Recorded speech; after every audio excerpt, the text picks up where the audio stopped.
So welcome back everyone. Today I'm back with another card that is 615 number card. Sorry. So ये हमारा devil card है. So let me share you my screen. तो आप देख सकेंगे कि card हमारा कैसा दिखता है. Just hold for us. Hope card आपके लिए विजिबल हो रहा है.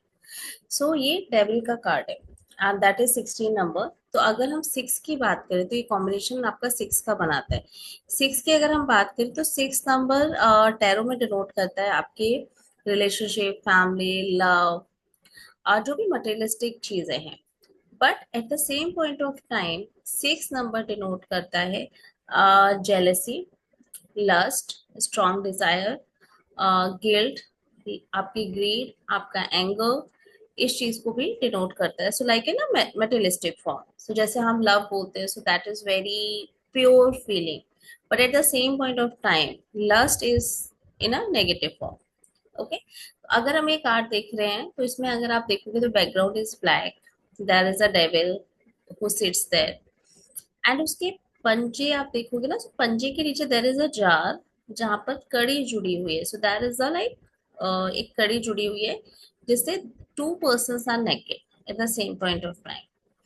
सो यहाँ पर हम बोल सकते हैं कि दैट कि अगर कोई बोलता है कि मैं ना इस सिचुएशन में बहुत फंसा हूँ, मैं माय गर्लफ्रेंड और my wife is very toxic, मैं और मुझे समझ नहीं आ रहा मैं क्या करूँ, तो हम बोल सकते हैं दैट आप लोग जो हो ना, आप लोग out of the desire, out of the lust और स्ट्रॉन्ग डिजायर की वजह से एक दूसरे के साथ हो. एंड आपका जो रिलेशनशिप है more than it's a pure love, pure feeling, आप लोग का जो रिलेशनशिप है मटेरियलिस्टिक की तरफ ज्यादा दिख रहा है. सो इधर ये हो सकता है कि नहीं ये मेरा पति है, मेरा बॉयफ्रेंड है, मेरे को ऐसे ही रखना है, I can do anything.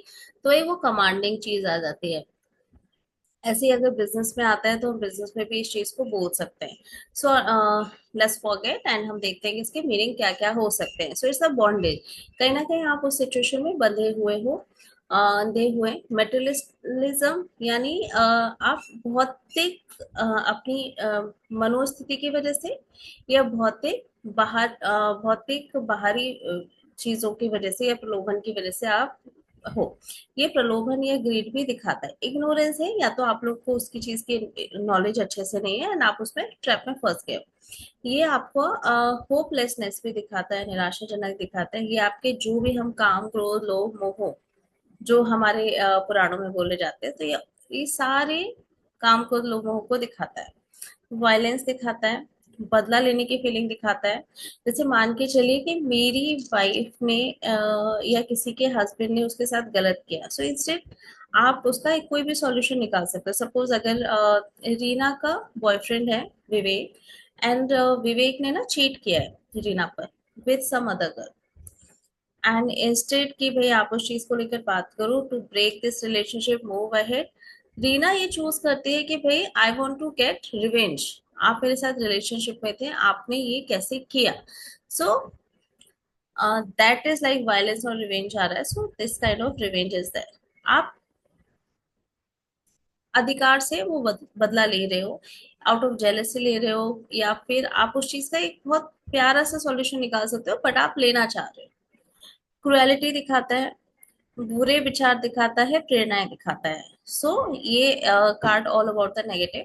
But the eight the same point of time ये कार्ड हमारा पॉजिटिव भी होता है. सो देर इज अ पॉइंट्स कि अगर आप बोलते हो कि नहीं नहीं जो रिश्ता है ना that is very strong bond, आप दोनों ना अपनी इच्छा से इस रिश्ते में बंधे हुए हो. अगर कोई बोलता है कि क्या मेरी गर्लफ्रेंड मुझे प्यार करती है, तो हाँ आप लोग ना इच्छा से, दोनों की डिजायर है यहाँ पर, दोनों अपनी इच्छा से बंधे हुए हैं. But at the same point of time आप लोग में अट्रैक्शन है इंस्टेड ऑफ लव. ऐसे आ सकता है. सो अगर किसी का हेल्थ का आता है कि हेल्थ का है क्या, इसका हेल्थ ठीक हो जाएगा, तो हम आपको बोल सकते हैं कि भैया आप ना अपनी बीमारी से जबरदस्ती आपने चिपका रखी है बीमारी, आपको पता है एग्जैक्टली कि क्या करना है, बट आप ना उस चीज से बाहर निकलना नहीं चाहते हो. सो तो इस तरीके से ये हमें पॉजिटिव मैसेजेस भी देता है ये card. Okay so guys, hopefully मैंने आपको इस शॉर्ट वीडियो में काफी कुछ समझाया है. Hopefully you understand. कोई भी क्वेरी है तो आप मुझे मैसेज कर सकते हैं. and keep reading. Don't forget to like, share, and subscribe my channel. So thank you everyone. Bye bye. Radhe Radhe.